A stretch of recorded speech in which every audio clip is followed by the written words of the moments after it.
Hello and welcome Aries, Sun, Moon, and Rising to Sincere Tarot, where you get the raw, honest truth to most fully advance your spiritual growth and journey.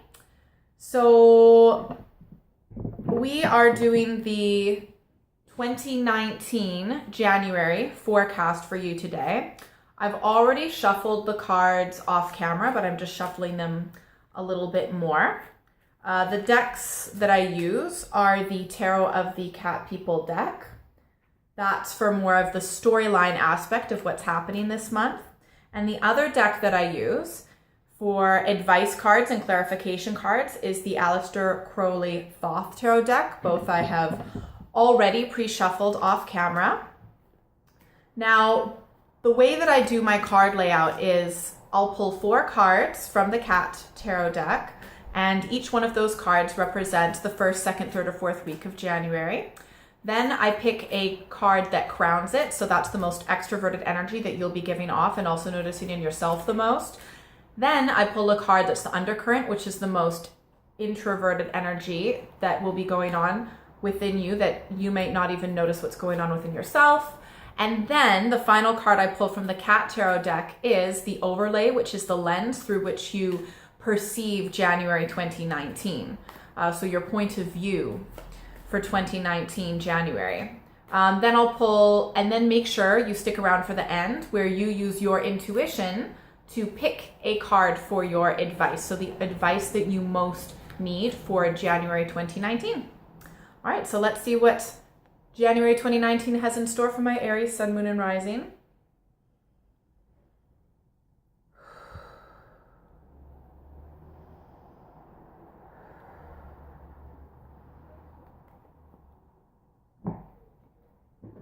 Interesting.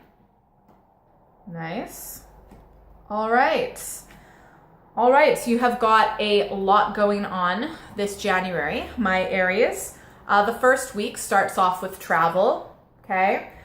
Generally, this means actual physical movement or travel. It could be a holiday. Sometimes it means inward movement, but I really feel like with you, Aries, it will be an actual, some sort of physical movement, a holiday or something, even to go visit someone that's a few hours away. But there's definitely movement. There's definitely some sort of travel. Could be related to work.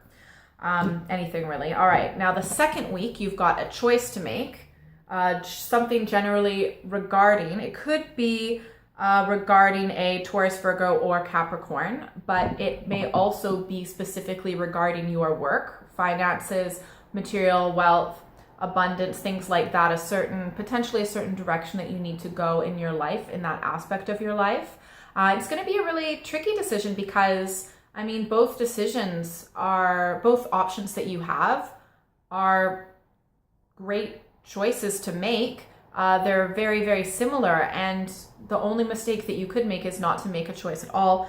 But I don't really see you doing that because you're such a Aries, you're such a forward-moving sign. You tend to just power on through. So I don't really see any hesitation in this choice that you have to make, likely related to your work or some sort of material, earthly matters, tangible day-to-day earthly matters. Now, in the third week, it looks like you are walking away from some sort of relationship.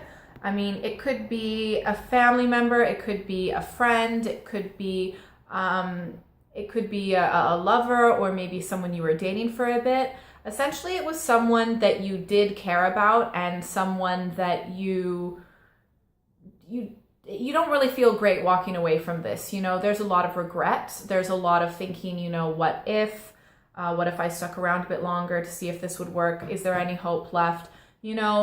It's not easy, but at the end of the day, you have to walk away, and you are walking away towards bigger and brighter things.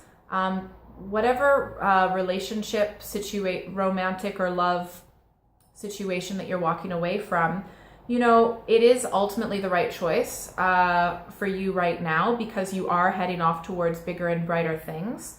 And not only that, there is still a little bit of hope, but walking away is the only way to actually have that hope at some point in the future. Right now, this relationship is just not going to tangibly work. And it might be related to the choice that you had to make. It might be related to the choice of in the 4th week when you are going to take up some sort of apprenticeship or going back to school, to some sort of a student-teacher relationship in some sense.